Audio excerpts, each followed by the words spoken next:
Good afternoon. I'd like to just make a short little video for all of you to talk about some housekeeping items and make a comment about the discussion board topic today and also the assignment. First of all, I don't know, man. I love music, and this one of our dear friends in Dallas gave us this Eric Clapton and Friends CD, The Breeze, an appreciation of JJ Cal, and I have to tell you, it's just phenomenal. I'm not trying to sell a CD or anything like that, but what's really neat is we lived in Dallas for 20 years, and one of our dearest neighbors over there loves this album or CD and gave it to us. My wife is over there for about 5 weeks recently, and I was looking at the back of it, and the exclusive distributor happens to be Surf Dog right there on 101 on the Coast Highway. I thought that was pretty cool.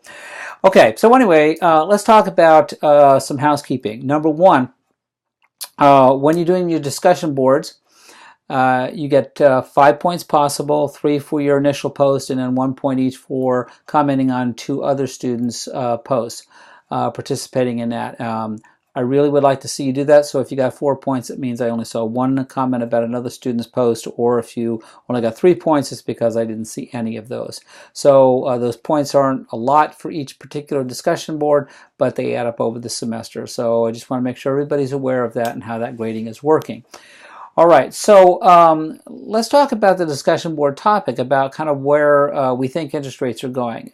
And interest rates, forecasting interest rates is one of the key underpinning concepts in mortgage financing. And there are lots of things that we can do relative to offsetting the risk of the interest rates going away that we're not expecting. Rates do move around, and if you look particularly over the last couple of years, you'll see that the rates are higher now, but actually in historical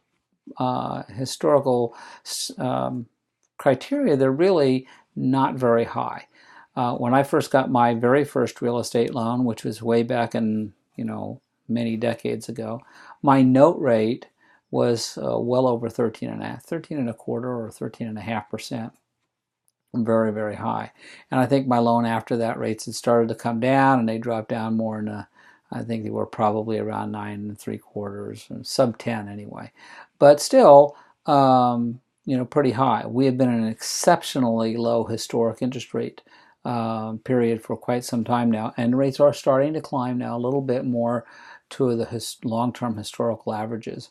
When you're in mortgage, either as a borrower or a lender, you want to really keep your eye or be aware of where interest rates are today and where they might be going. A lot of lenders, mortgage bankers get very, very caught up in extremely short-term focus, but you really want to be aware long-term. Pick a borrower you're taking loans out that are adjustable rate or interest rate, adjustable rate loans. So we'll talk more about that as we go on. And we'll talk about the lender's risk when rate changes, excuse me. Anyway, your comments were very good. Your observations were very good. Okay, let's talk about key players in the mortgage industry. There's lots of them. And transactionally, obviously, we start with the buyer and the seller. The property has probably been listed for sale with a real estate broker or an agent. We'll cover those probably in a little more detail as we go. But then you also have a closing agent or a closing attorney involved. You probably have an appraiser involved to determine value. You might have a property inspection. You do an inspection of the property, and you probably have title insurance. And we'll talk about these documents later on and really what they do and what their purpose is. Those of you who are really in the industry probably know fairly well. But those are kind of the transactional related key players. On the capital side, you basically can divide that into two ways of thinking. One is you've got a lender because you're getting capital. Capital means money to purchase the property, either in the form of a loan or equity partners. Those equity partners could be real partners or somebody who is contributing to the deal in the form of a return, wanting a return of some sort based on equity changes. More common on the commercial side maybe than the residential side because of regulations regarding lending, but those are the two main avenues that you find capital. Excuse me. You also probably have a loan, somebody who is either a loan broker or a loan officer involved in helping you obtain your loan. And you also from the lender would probably have a processor and an underwriter.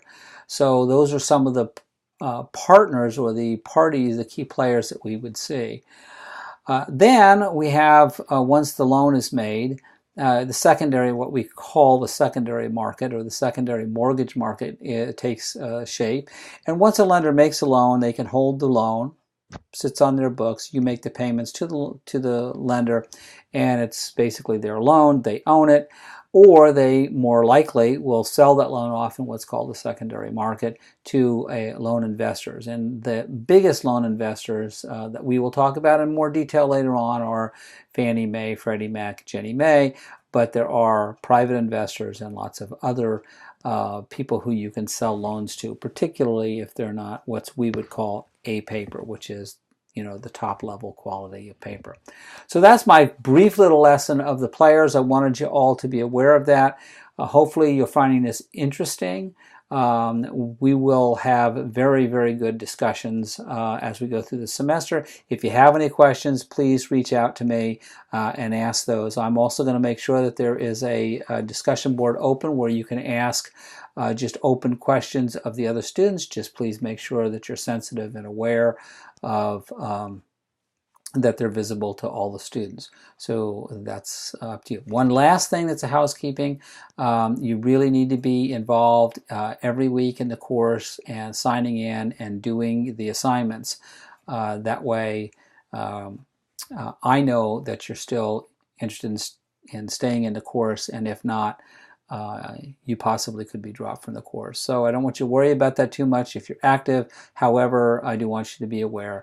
And right now, as we get to the end of the second week, we have to finalize our rosters, and that means basically dropping people who have not attended or participated in the course. Anyway, hope that's it. If you have any questions, holler at me, and I will talk to you soon. Bye-bye.